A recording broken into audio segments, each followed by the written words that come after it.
Welcome to undercover analyst और मैं हूं अभिनव। तो आज मैं आपको स्टॉक मार्केट की इन 3 स्कैम्स के बारे में बात करने वाला हूं। सबसे पहला है हरिदास मुंद्रा। हरिदास मुंद्रा ने 1950s में स्कैम किया था और ये स्कैम करीबन 15 से 20 करोड़ का था, लेकिन उस समय के लिए बहुत बड़ा अमाउंट है। हर्षद मेहता, ये तो सभी को पता है, इन्होंने 1992 में स्कैम किया था और ये स्कैम करीबन 15,000 से 20,000 करोड़ तक का कहा जाता है। केतन पारेख, जिन्होंने 2001 में स्कैम किया था और इनका स्कैम करीबन 40,000 करोड़ तक का बताया जाता है। तो इन तीनों जन के स्कैम में एक ही सिंपल सी टेक्निक यूज हुई थी, या स्कैम करने का तरीका तीनों का सेम था, लेकिन ये अलग अलग टाइम में हुआ था।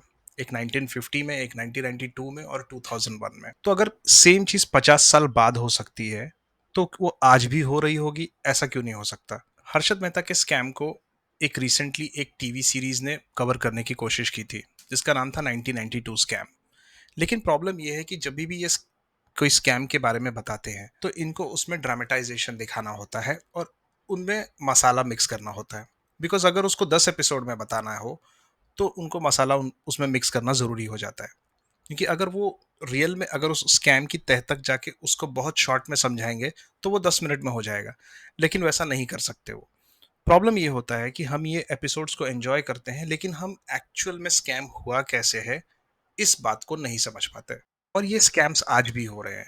अगर आपको लग रहा था कि 1950s और 1992 और 2001 ये सब तो बहुत पुरानी बातें हो गई, मैं आपको बता दूं कि ये स्कैम उससे भी बड़े लेवल पे आज भी हो रहा है और हमेशा से होते आया है। बस प्रॉब्लम ये है कि अगर वो छोटे अमाउंट का रहता है तो वो नज़र में नहीं आता है और वो बहुत सारे इन्वेस्टिगेशन से बच जाता है। लेकिन जैसे ही ये अमाउंट 1,000 करोड़ या 2,000 करोड़ में चला जाता है, वो नज़र में आ जाता है और चोर पकड़ा जाता है। इन सबसे प्रॉब्लम ये है कि रिटेल इन्वेस्टर्स हमेशा से इसमें पैसा गवाते आए हैं, चाहे वो 1950s था या 1992 था या फिर 2001 हो या फिर वो आज के 2023 में क्यों ना हो। जब भी ये चीज़ें होती हैं तो रिटेलर्स ही उसमें पैसा गवाते हैं, और रिटेलर्स के पैसा गवाने के बाद सबसे बड़ी प्रक्रिया ये बनती है कि मैं कभी स्टॉक मार्केट में नहीं जाऊंगा। बिकॉज स्टॉक मार्केट एक जुआ है, लेकिन एक्चुअली में जुआ आपने खेला खुद है। और यहाँ पे सबसे बड़ी चीज़ ये है कि रिटेलर्स कैसे न कैसे इस चीज़ में इन्वॉल्व हो जाता है, यानी कि आप भी और मैं भी कभी न कभी इस चीज़ में हिस्सेदार रहे हैं। यानी कि हमने स्कैम नहीं किया है, बट उस स्कैम को सक्सेसफुल होने में हमारा खुद का भी बहुत बड़ा हाथ रहा है। कैसे, वो हम आगे देखेंगे। तो एज एन एनालिस्ट मेरा काम ही है चीज़ों की तह तक जाना। तो मैं आपको आज इस एक सिंपल से स्कैम के बारे में बताऊंगा, जो सालों से चला आ रहा है, जब से स्टॉक मार्केट की दुनिया शुरू हुई तब से। और ये चीज़ें इतनी कॉमन है मार्केट में कि आप विश्वास नहीं करेंगे कि आपके आसपास अभी फिलहाल करीबन हजारों स्कैम्स चल रहे होंगे। Pump and dump. तो इस स्कैम का नाम है पंप एंड डंप। अब पंप एंड डंप होता क्या है, आइए इसको डिटेल में समझते हैं। पंपिंग का मतलब होता है किसी भी चीज को बढ़ाना। यानी कि मान लीजिए कि आप टायर में हवा भर रहे हैं, तो अगर हवा भरते जा रहे हैं तो उसे कहा जाएगा कि आप पंप कर रहे हो हवा टायर के अंदर। डंप का मतलब ये होता है कि आप किसी भी चीज से बहुत जल्दी छुटकारा पाना चाहते हो। तो ये दो वर्ड्स की मीनिंग समझने के बाद चलिए आइए देखते हैं कि ये स्टॉक मार्केट में कैसे किया जाता है। स्टॉक मार्केट की दुनिया में पंपिंग का मतलब ये है कि एक छोटे से शेयर को लेकर उसको इतना ज्यादा पंप कर दिया जाता है, यानी कि इतना ज्यादा उसके प्राइस को बढ़ा दिया जाता है कि वो 10 रुपए की चीज करीबन आपको 25 रुपए पे दिखेगी या 30 रुपए पे दिखेगी या मे बी कभी कभी 100 रुपए पे भी दिखेगी। और फिर उसको डंप किया जाता है, यानी कि फिर उसको वहां से क्रैश करा दिया जाता है। अगर आपको कुछ नहीं समझा तो कोई टेंशन की बात नहीं है, मैं आगे आपको उसको स्लोली समझाऊंगा कि एक्चुअली में हो क्या रहा है। तो आइए देखते हैं पहले पंपिंग होता कैसे है। तो पहले क्या होता है कि आइडेंटिफिकेशन की जाती है कि हमको किस स्टॉक को पंपिंग करना है। और क्योंकि स्टॉक के पीछे एक पूरा बिजनेस है, तो वो जाकर मैनेजमेंट से बात करते हैं। तो कभी भी स्कैमस्टर जाता है और मैनेजर से बात करता है, उसकी मैनेजमेंट टीम से बात करता है, और फिर डिसाइड करता है कि हमको इस ऑपरेशन को किस तरीके से करना है। उसके बाद क्या किया जाता है कि फॉल्स और मिसलीडिंग इंफॉर्मेशन फैलाई जाती है कंपनी के बारे में। मतलब कुछ ऐसी चीजें बताई जाती हैं जिससे कि उसके शेयर्स का डिमांड बढ़ सके। कोई ऐसी चीज बताई जाती है जहां पे उसको कोई बहुत बड़ा कॉन्ट्रैक्ट मिला हो, या कोई बहुत बड़ी कंपनी इस छोटी कंपनी को खरीदने वाली हो। ऐसे मिसलीडिंग इंफॉर्मेशन मार्केट में फैलाए जाते हैं। सबसे बड़ी बात यह है कि प्रमोटर्स ये खुद ये काम करते हैं, क्योंकि प्रमोटर्स बहुत सालों से इस लो स्टॉक पर जी रहे हैं जिसका प्राइस बहुत लो है। तो वो चाहते हैं कि किसी तरीके से अब इसको पंप करके इसके स्टॉक्स को ऊपर ले जाया जाए और अगर मौका मिलता है तो इस स्टॉक में से एग्जिट कर लिया जाए। अब बहुत बार तो इनिशियल फंडिंग मैनेजमेंट खुद देता है इन स्कैमस्टर्स को, ताकि इस स्टॉक का प्राइस वो खुद बढ़ा सके। फिर क्या किया जाता है, हाइप और प्रमोशन। हाइप और प्रमोशन का मतलब ये है कि उस स्टॉक के बारे में अच्छी अच्छी चीजें फैलाई जाती हैं, उसको टिप्स के थ्रू फैलाया जाता है, उसको सोशल मीडिया के थ्रू फैलाया जाता है और उसकी इतनी प्रमोशन की जाती है कि जितने भी रिटेल इन्वेस्टर्स हैं सबके कान तक ये बात पहुंच जाती है कि ऐसा कोई स्टॉक है जो 2 रुपए से अब पंप करके 10 रुपए तक पहुंच चुका है। और सबसे बड़ी बात यह है कि इनिशियली जो स्कैमस्टर है वो खुद इतने शेयर्स खरीदता है और आपस की एक गैंग बनाई जाती है जिसमें वो बहुत सारे शेयर्स बाय कर लेते हैं। अब इससे होता क्या है कि सप्लाई जो शेयर्स की है मार्केट में उसमें हो जाता है शॉर्टेज। एक इकोनॉमिक्स की सबसे सिंपल रूल आप सब जानते होंगे कि अगर किसी चीज़ की डिमांड बहुत ज़्यादा बढ़ जाती है और उसकी क्वांटिटी मार्केट में बहुत कम हो तो उसका प्राइस बहुत बढ़ जाता है। यानी कि बहुत सारे लोग एक कम क्वांटिटी वाली चीज़ को एक साथ लेने की कोशिश कर रहे हैं, तो वहाँ पे ऑब्वियसली प्राइस बहुत बढ़ जाएगा। एक एग्जांपल ले लेते हैं यहाँ पे कि जैसे एक कंपनी के टोटल 1 लाख शेयर्स मार्केट में हैं, जिसे फ्री फ्लोट शेयर्स कहते हैं। यानी कि ये टोटल 1 लाख मार्केट में शेयर्स ट्रेड हो रहे हैं। अब पंपिंग ऑपरेशन वाले क्या करते हैं कि उसमें से करीबन 90,000 शेयर्स खुद ही में खरीद लेते हैं, आपस की टीम में ही खरीद के रख लेते हैं उसको। अब बचता है सिर्फ 10,000 शेयर। तो ऑलरेडी क्या किया गया है यहाँ पे कि इतने सारे शेयर्स खरीदने के बाद बहुत शेयर्स की सप्लाई बहुत ज्यादा कम हो चुकी है और इस कम शेयर्स की सप्लाई को चेस कर रहे हैं रिटेलर्स, क्योंकि रिटेलर्स इसको बाय करने की कोशिश करते हैं। अब रिटेलर्स क्यों बाय करते हैं? बिकॉज उसकी हाइप ऑलरेडी इतनी फैला दी गई है और स्लोली ये टिप उनके कानों तक अब पहुंच रही है। इस वजह से एक साथ रिटेलर्स उसमें घुसने की कोशिश करते हैं और इस वजह से उसका प्राइस और इंक्रीज हो जाता है। दूसरी एक चीज जो बहुत कॉमन है उसे कहते हैं वॉश ट्रेडिंग। वॉश ट्रेडिंग का मतलब ये है कि जब रिटेलर्स इन चीज़ों को खरीद रहे हैं तो कुछ दिनों तक उसमें आर्टिफिशियल वॉल्यूम क्रिएट किया जाता है। ये आर्टिफिशियल वॉल्यूम कैसे क्रिएट करते हैं? जो गैंग बनाई जाती है वो आपस में ही इसकी ट्रेडिंग करती रहती है। यहाँ पे देखिए मैंने इसको समझाने की कोशिश की है। जैसे कि 3 लोग हैं, समझो ए अपना शेयर्स बेच रहा है बी को और बी अपना शेयर्स बेच रहा है सी को। तो जब भी ए से बी के पास गया तो वो ज़रूर एक हायर प्राइस पे ट्रेड होगा। तो मान लीजिए फॉर एग्जांपल स्टॉक का भाव है 2 रुपया, तो जब ए बी को बेचेगा तो वो 2 रुपया 5 पैसे पे बेचेगा और बी जब उस शेयर को सी के पास बेचेगा तो वो 2 रुपये 10 पैसे में बेचेगा।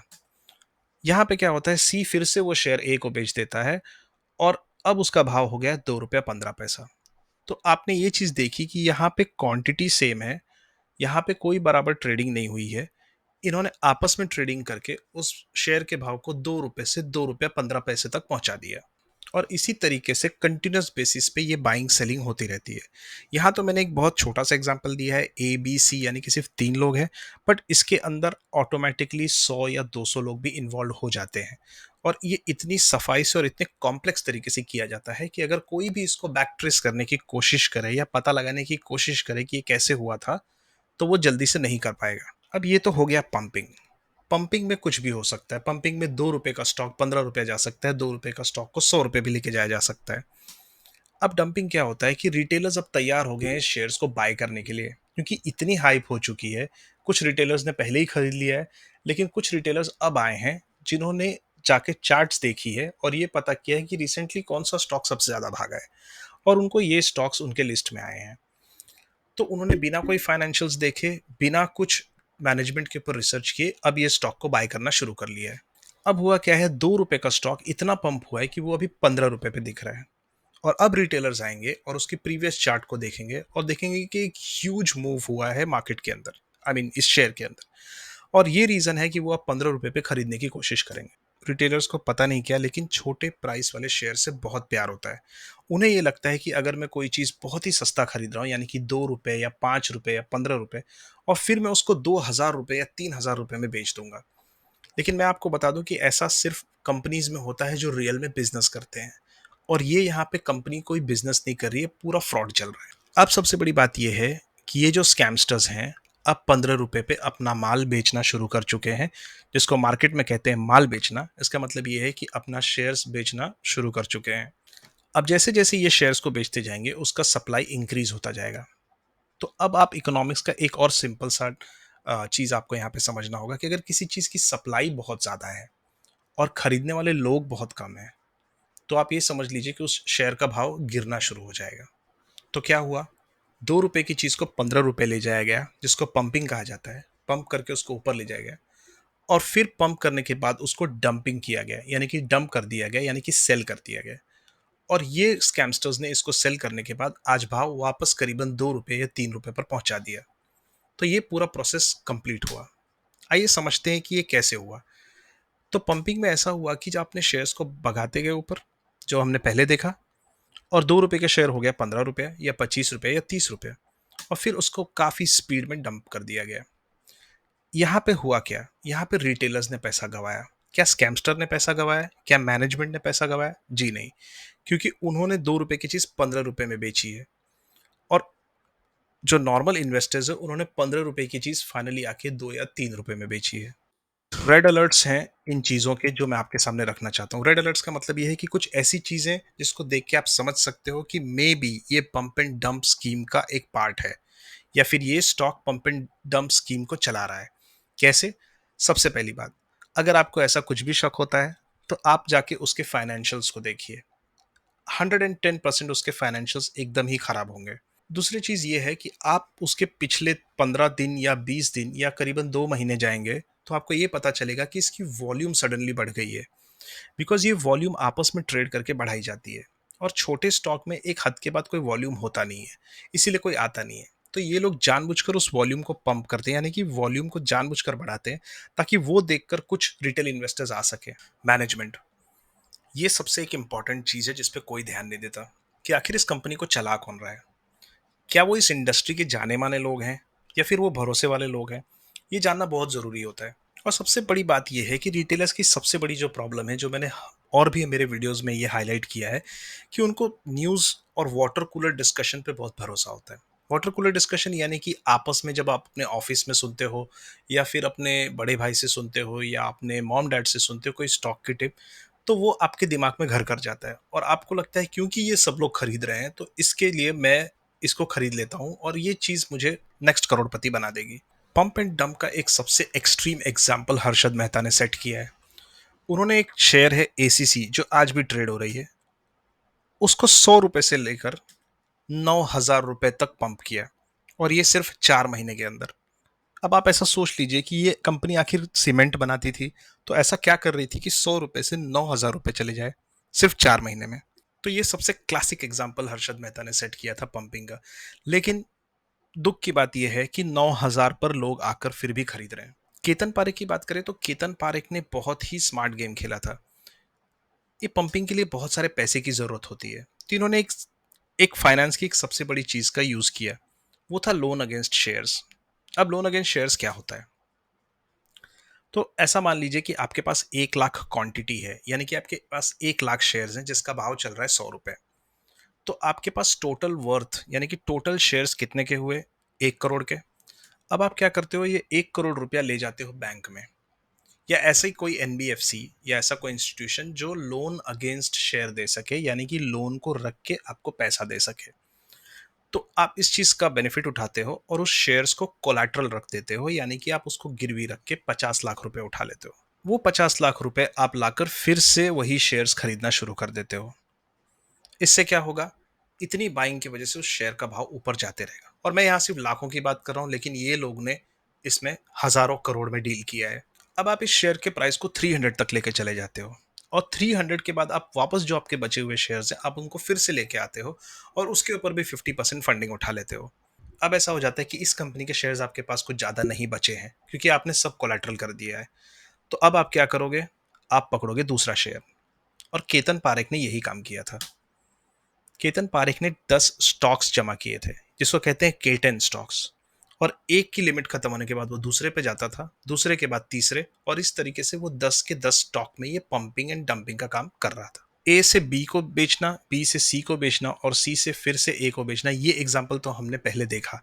बट ये एक काफी सिंपल मैनिपुलेशन का फॉर्म था। आगे जाके ये एकदम कॉम्प्लेक्स हो जाता है।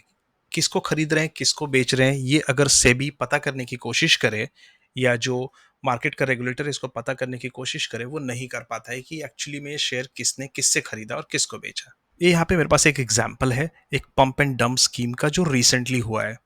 और ये कोई एक एग्जाम्पल नहीं है, आपको हजारों एग्जाम्पल मिल जाएंगे। तो यहाँ पे देखिए क्या हुआ है। यहाँ पे बेसिकली ये हुआ है कि एक छोटे प्राइस का शेयर, यानी कि 4 या 5 रुपए के शेयर को किस तरीके से 35 रुपीज तक लेके जाया गया। और ये ऑपरेशन को कहते हैं पंपिंग। उसके बाद सिंपल सी चीज कही गई कि उस शेयर्स को जब रिटेलर्स ने आकर ऊपर खरीदना शुरू किया, क्योंकि रिटेलर्स हमेशा की तरह बेवकूफी करते हैं और ऊपर की तरफ खरीदते हैं, उसको डंप करना शुरू कर दिया। और एक नोटिसेबल चीज ये है कि जब ये पंपिंग की शुरुआत हुई थी, उस पंपिंग के समय आप देखिए कि वॉल्यूम अचानक से बहुत ज्यादा बढ़ जाता है। और ये एक इंडिकेशन होता है कि अब इस स्टॉक को पंप किया जा रहा है। 1950 हो, 1992 हो, या 1999 हो, या 2001 हो, या 2023 हो, ईयर कोई भी हो, नुकसान हमेशा रिटेल इन्वेस्टर्स ही करते हैं। स्कैमस्टर्स पैसा बना लेते हैं, चाहे वो पकड़े जाएं या ना पकड़े जाएं। दूसरी बात यह है कि जैसे ही आप नुकसान करते हो, सबसे बड़ी बात यह होती है कि आप ये सीख देने लगते हो लोगों को कि मार्केट में कभी एंटर नहीं करना चाहिए। और आप खुद भी कभी एंटर नहीं करते, क्योंकि आपने एक बैड एक्सपीरियंस लिया है जहां पे आपने अपने पूरे लाइफ की सेविंग्स लगा दी उस पेनी स्टॉक के अंदर, जिसमें पंप और डंप चल रहा था। आइए अब बात करते हैं सोशल मीडिया की। सोशल मीडिया का राइज कोई छोटा मोटा राइज नहीं है। यानी कि उसकी जो ग्रोथ हुई है वो इतनी फास्ट हुई है कि जैसे देखिए यहाँ पे मेरे पास एक एग्जांपल है। रेडियो 38 ईयर्स लगे 50 मिलियन यूजर्स करने के लिए, रेडियो में। वहीं पे इंटरनेट में 3 साल लगे जहां पे 50 मिलियन यूजर्स हुए। लेकिन आगे जाके आप ट्विटर को देखिए, 0.75 ईयर्स, यानी कि 9 महीने, 8 या 9 महीने, उसमें 50 मिलियन यूजर्स हो गए। तो आप समझ सकते हैं कितना फास्ट सोशल मीडिया ने अपने आप को अडाप्ट किया है। उसका प्रॉब्लम क्या हुआ है कि जब भी आप सोशल मीडिया पे जाते हो और स्टॉक सीखना चाहते हो या शेयर मार्केट को सीखने की कोशिश करते हो, तो प्रॉब्लम क्या है। आपके सामने कुछ इस तरीके के वीडियोस आते हैं जिन पे आप बीच पे बैठ के ट्रेडिंग कर रहे हो, एक ट्रेडर ने 10 नई गाड़ियां खरीदी है और एक बहुत बड़े बंगलों में रह रहे हो, और ये सब चीजें आपके नजर के सामने आता है। सेबी जो स्टॉक मार्केट का रेगुलेटर है, यानी कि इसी के देखरेख में सब होता है, ये इतना स्ट्रिक्ट हो चुका है इन स्कैम्स को पकड़ने के लिए कि आए गए दिन ये स्कैम्स पकड़े जा रहे हैं। तो आपको सबसे बड़ी चीज जो जिस पे ध्यान देना है ये है कि आप कहीं भी स्टॉक मार्केट का कोर्स लेते हो या आप किसी का भी टिप लेते हो, तो आपको ये समझना होगा कि क्या वो बंदा सेबी से रजिस्टर्ड है। क्योंकि सेबी से अगर वो रजिस्टर्ड है तो वो आपको धोखे में नहीं डालेगा। और अगर ये भी नहीं तो कम से कम उसके पास कोई फाइनेंस की डिग्री है, क्या उसके पास कोई समझ है स्टॉक मार्केट की। और उससे भी सबसे बड़ी बात, अगर आपको ये सब चीज़ अवॉइड करना है तो आप खुद इस चीज़ का नॉलेज लो और नॉलेजेबल बन जाओ।